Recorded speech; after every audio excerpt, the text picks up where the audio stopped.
कीवा cough syrup गुणकारी जड़ी बूटियों से बनाया गया एक हर्बल सिरप। कीवा कफ सिरप एक सुरक्षित नॉन अल्कोहलिक और नॉन सेडेटिव सिरप है जो श्वसन तंत्र और मांसपेशियों के सामान्य कार्य में सहायता करता है। कीवा कफ सिरप गीली और सूखी खांसी दोनों में फायदेमंद है। इसका म्यूकोलाइटिक गुण बलगम की चिपचिपाहट को कम करता है और बहाव को बढ़ाता है।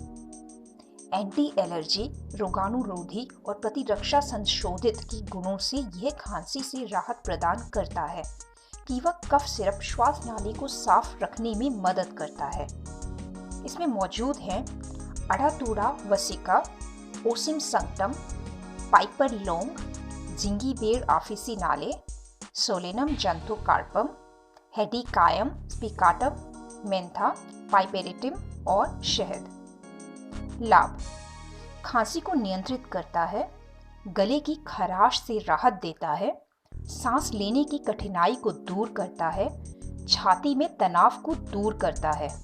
सेवन का तरीका: इसके 1 से 2 चम्मच दिन में 3 बार लें। बच्चे आधा चम्मच दिन में 3 बार लें। धन्यवाद।